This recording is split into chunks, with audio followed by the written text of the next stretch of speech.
A Turquia de hoje é uma fascinante mistura de grandes e agitadas cidades e áreas agrícolas férteis e ricas, onde as uvas crescem sob o céu azul. Seu povo é trabalhador e receptivo aos estrangeiros.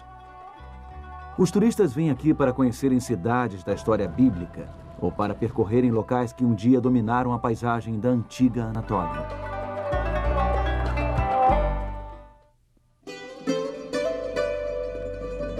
O apóstolo João passou seus últimos anos em uma ilha rochosa, não muito longe das margens ocidentais da Turquia. Desta ilha, ele escreveu aos novos cristãos de 7 grandes centros. Muitos estavam sofrendo perseguição e opressão por parte do Império Romano. Hoje visitaremos a antiga Tiatira e conheceremos mais uma das cartas de uma ilha solitária.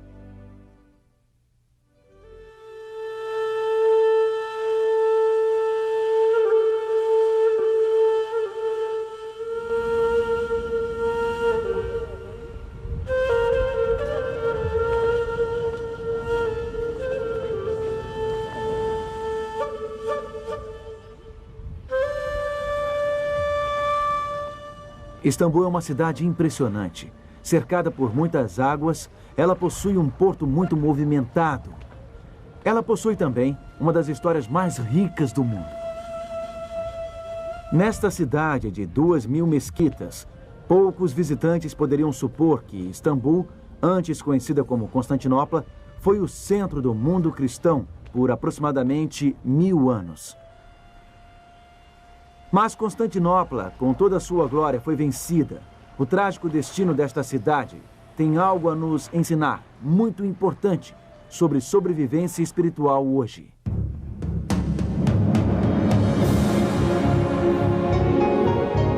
Ele permaneceu através dos tempos. O livro de Deus, a Bíblia. Indispensável em nosso mundo complexo. Está escrito, transmitindo esperança ao redor do mundo. Apresentado por Mark Finley. Hoje, quando é hora de partir? Temos seguido uma antiga carta ao longo da costa oeste da Turquia, em busca de seus 7 locais de destino. Ela foi enviada pelo grande médico Jesus Cristo, através do apóstolo João, a 7 diferentes igrejas. 7 igrejas em várias etapas de saúde espiritual. Hoje, iremos até Tiatira, uma das igrejas para onde esta carta foi dirigida.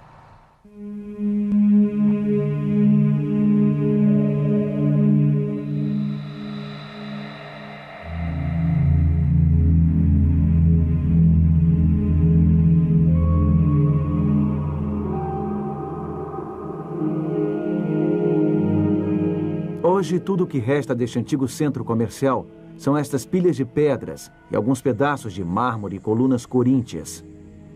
E esta antiga basílica no centro de Aksar, na atual Turquia. Há uma inscrição egípcia na tampa de um sarcófago de pedra, usado para sepultamento.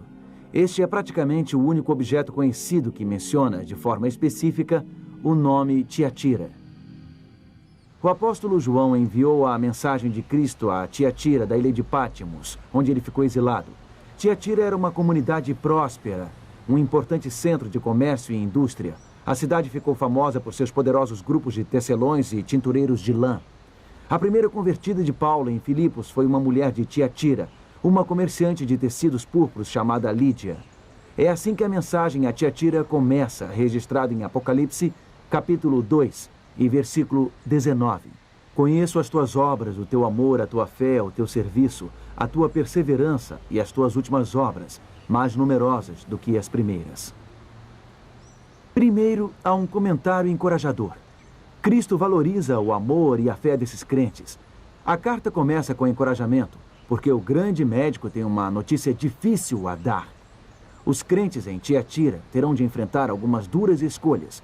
As guildas ou sindicatos pagãos estavam pressionando os cristãos a aderirem às suas práticas. A princípio, Cristo elogia esses cristãos.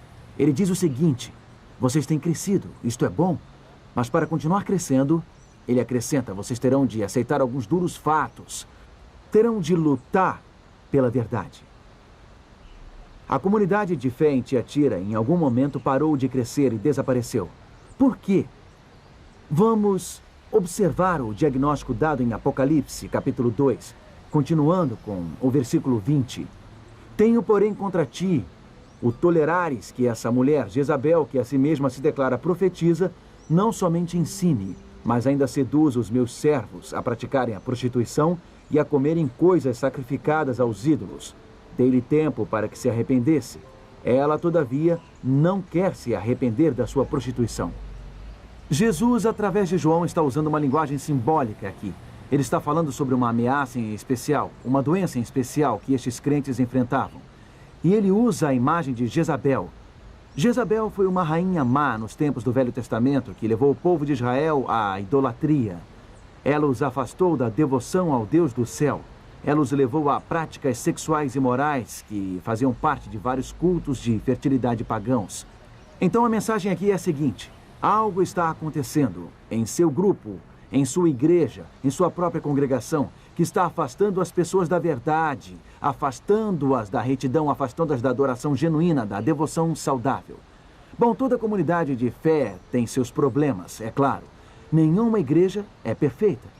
Mas o problema em Tiatira foi o seguinte: ela se recusou a seguir os ensinamentos de Deus, ela se recusou a se arrepender.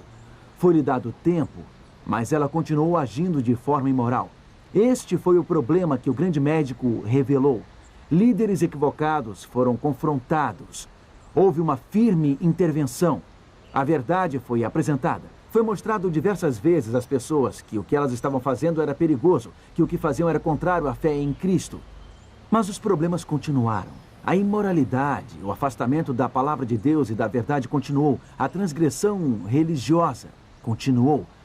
Esta é a situação que esta carta aborda. O problema de Tiatira é o problema do adultério espiritual. O adultério é a união ilícita com alguém que não é seu verdadeiro cônjuge. O adultério é uma infidelidade. É a quebra de votos sagrados. Esta carta está se referindo a todo um império da história da igreja, o período da Idade Média. A igreja cristã, simbolizada por Tiatira, foi infiel ao seu verdadeiro amor, Jesus Cristo, e infiel à sua palavra. Ela traiu seu voto de lealdade ao seu Senhor. Observe esta perspicaz declaração sobre este período da história. Abre aspas. O cristianismo se tornou uma religião estabelecida no Império Romano e tomou o lugar do paganismo. O cristianismo, como existiu na Idade Média, poderia ser chamado de paganismo batizado. Para ser honesto, a luz ainda brilhava em meio às trevas. Ao longo da Idade Média, Deus teve um povo fiel à sua palavra e à sua verdade. Foram leais a Jesus, à luz da vida. Mas como ser assim em tempos de conformismo? É uma questão de sobrevivência espiritual. Como sobreviver quando o mundo ao seu redor torna-se acomodado e espiritualmente prejudicial?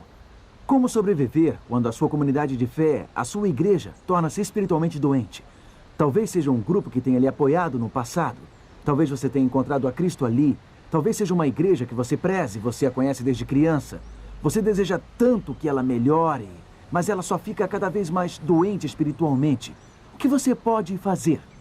Para entender o que o grande médico está querendo dizer nesta carta, precisamos ir a outro lugar na Turquia, porque a crise enfrentada por Tiatira foi uma crise enfrentada por outra cidade, em uma escala bem maior, uma cidade que sofreu a colisão de impérios. Para entender o que aconteceu com Tiatira, precisamos ir a um lugar um dia conhecido como Constantinopla. Em 324 d.C., o imperador cristão Constantino decidiu que este lugar tornar-se-ia a capital oriental do Império Romano. Nos anos que se seguiram, Constantinopla recebeu uma magnífica catedral, um palácio real e um hipódromo. Quando os ostrogodos tomaram Roma, Constantinopla permaneceu como a principal guardiã da civilização cristã, a capital do novo Império Bizantino. Mas desde o começo, isso criou uma desagradável mistura de crença pagã e ritual cristão. O imperador era um político muito hábil em tornar o cristianismo aprazível às massas. Esta coluna milenar sustentou no passado uma estátua do imperador Constantino no topo. A estátua tinha sobre a cabeça o símbolo do sol e segurava na mão um globo que, segundo afirmavam, continha um fragmento da cruz de Cristo. O imperador também era retratado como o deus pagão Apolo. Símbolos cristãos e pagãos juntos. Constantino queria agradar a todos. É chamada coluna de Aros hoje, devido aos aros de ferro em sua volta.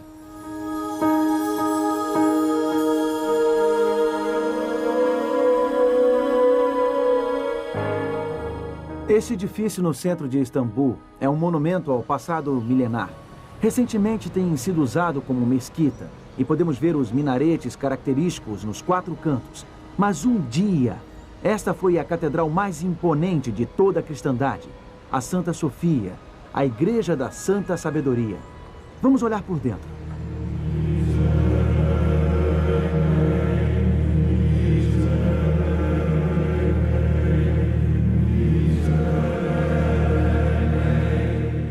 Justiniano, o mais poderoso imperador bizantino, construiu esta casa de adoração. Ele criou um dos maiores espaços do mundo a ser ocupado por uma única catedral. Ela parece suspensa no céu.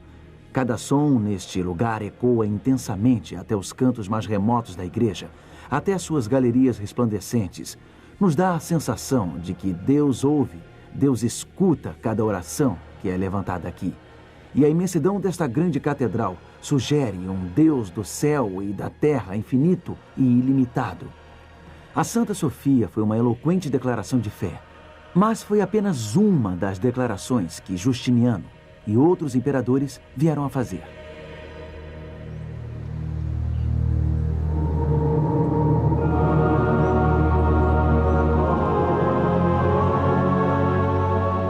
Esta é a fachada do Palácio Tekfur, a residência imperial durante os últimos séculos bizantinos. Ele era repleto de prata e ouro, cetim e seda. Ele era repleto, segundo um visitante surpreso afirmou, do que há de mais primoroso em toda a terra. Constantinopla, afinal, tornou-se a capital de um vasto império que se estendia por todo o mundo mediterrâneo. Ia até a Espanha e o Egito. E os imperadores precisavam viver com um certo estilo, precisavam criar cada vez mais monumentos imponentes. Como outro visitante exclamou, que lindas obras em bronze e mármore encontramos aqui.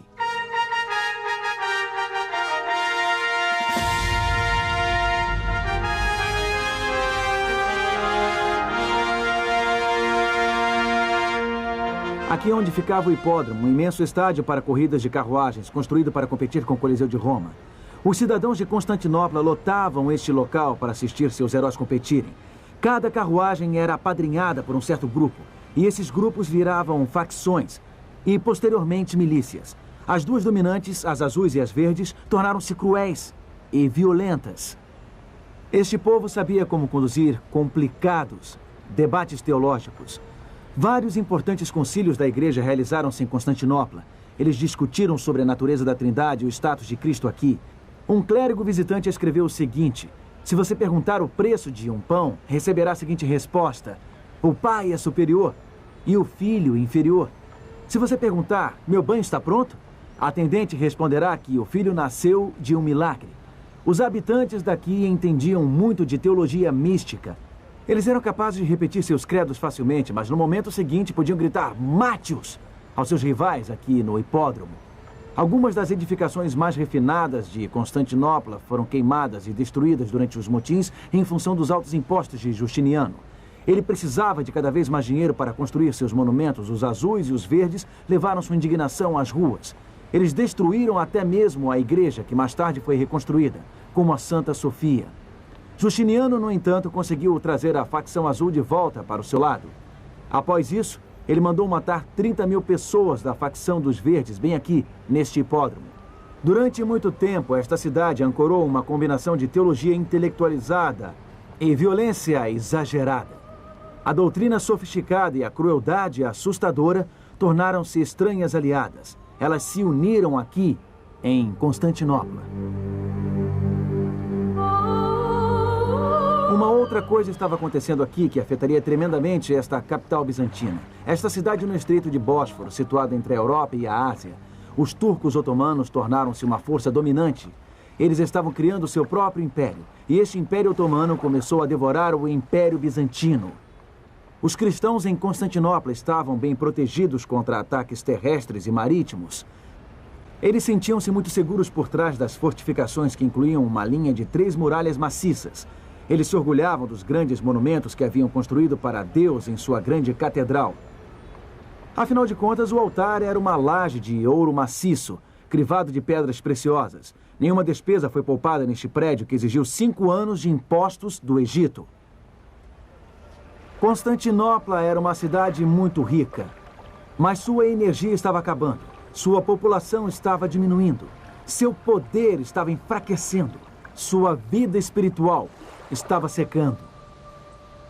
Segundo Charles Dill, uma autoridade no estudo do Império Bizantino, Constantinopla era uma cidade de corrupção descarada.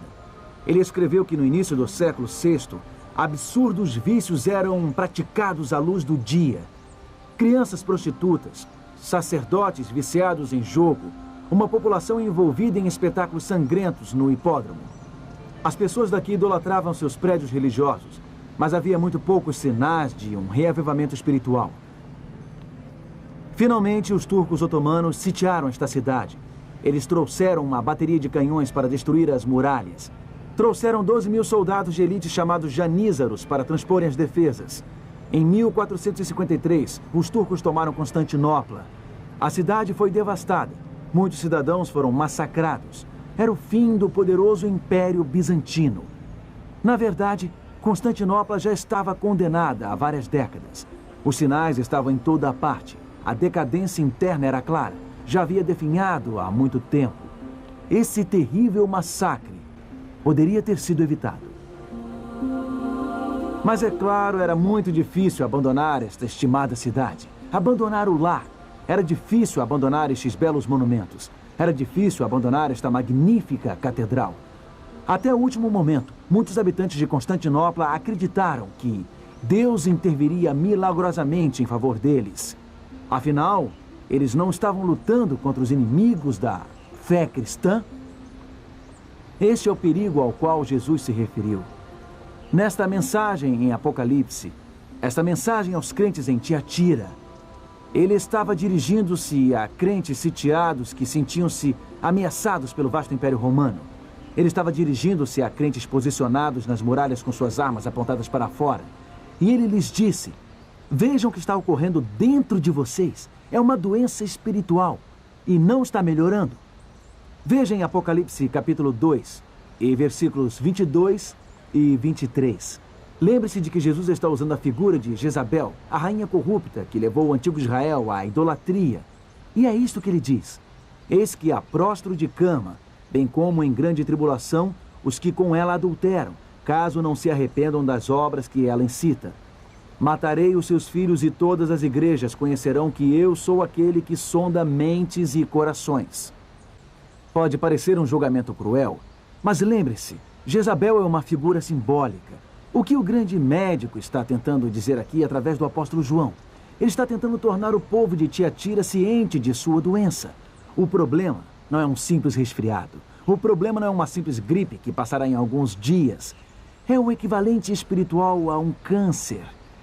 É uma decadência espiritual. A imoralidade corria irrestrita nesse grupo. E isso resultaria em uma grande tribulação. Resultaria em morte. Então Cristo simbolicamente prostra Jezabel de cama. Ele está dizendo: veja, esta é uma doença perigosa. Você não pode aceitá-la. Você não pode conviver com ela. Você tem que lutar contra a doença.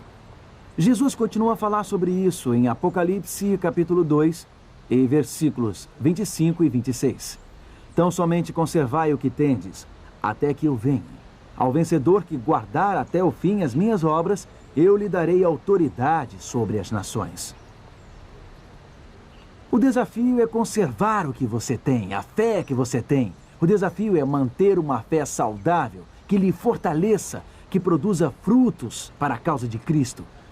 Como fazer isso em um ambiente doente? Como fazer isso quando o seu lar de fé torna-se um lugar espiritualmente doente?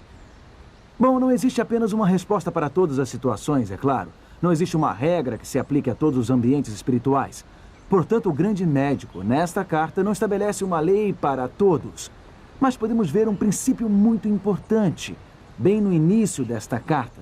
Podemos ver algo importante na forma como o próprio grande médico é descrito.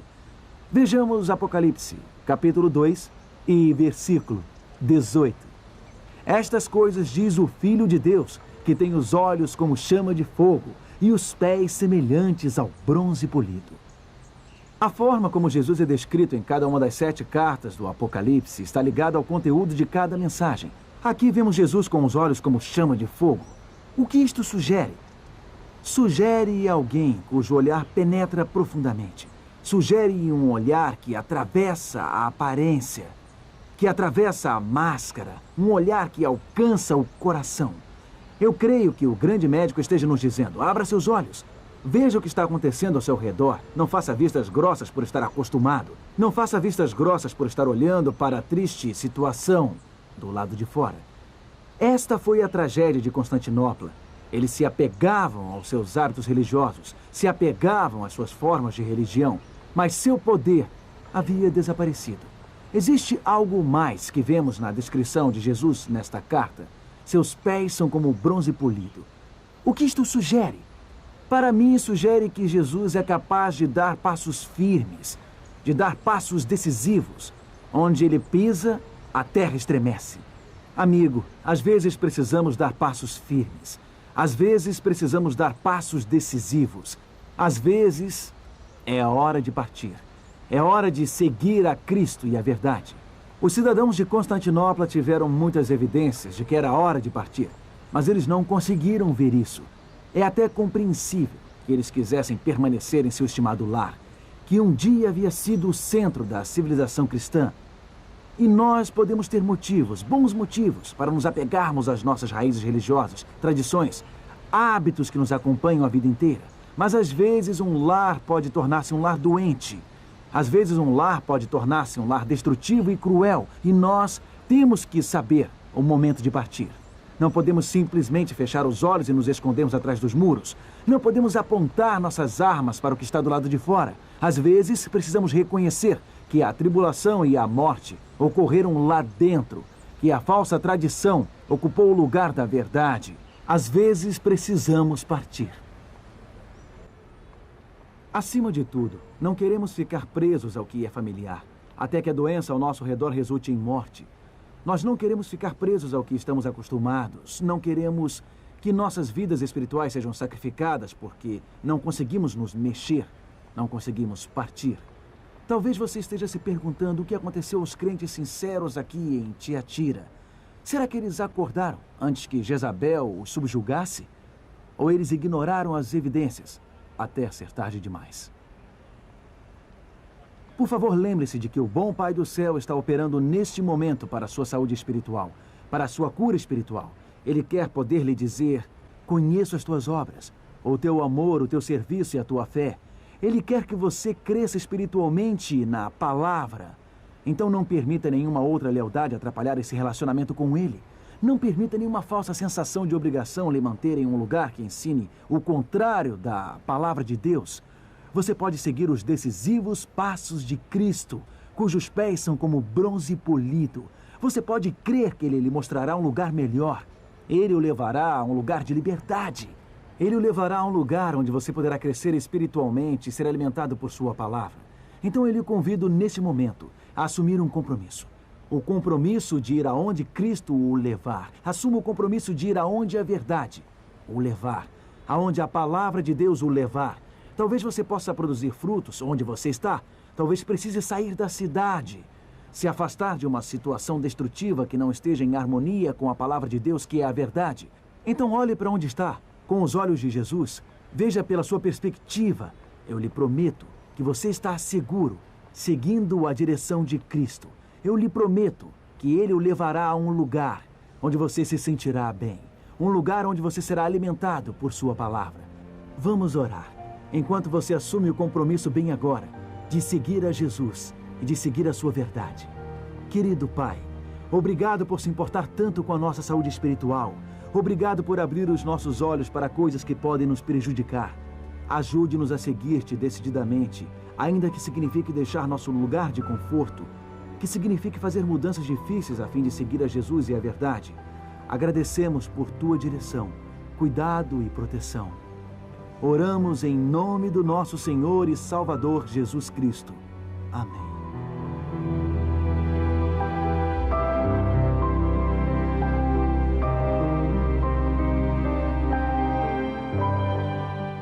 Enquanto você assiste a série Cartas de uma Ilha Solitária, com Mark Finley, eu estou aqui me preparando para voltar a estar com você logo mais, com uma série especial do Está Escrito.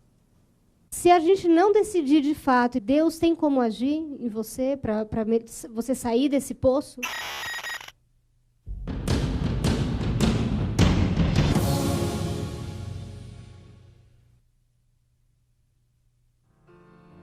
O programa Está Escrito oferece a você um curso bíblico inteiramente grátis.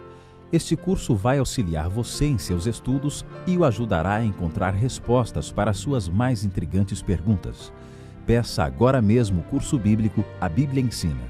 Ligue para 0300 789 1111 ou escreva para Programa Está Escrito, Caixa Postal 1800, CEP 20.001-970, Rio de Janeiro. Ruínas são tudo o que resta de Tiatira hoje. O conformismo sempre traz morte, mas Jesus traz vida. Obrigado por sua audiência hoje no Está Escrito. Semana que vem viajaremos a Sardes. Em Sardes, houve um período de grande perseguição e acomodação, mas ainda assim, Deus teve crentes fiéis. Semana que vem contaremos esta empolgante história. Até lá e lembre-se, está escrito, nem só de pão viverá o homem, mas de toda a palavra que sai da boca de Deus.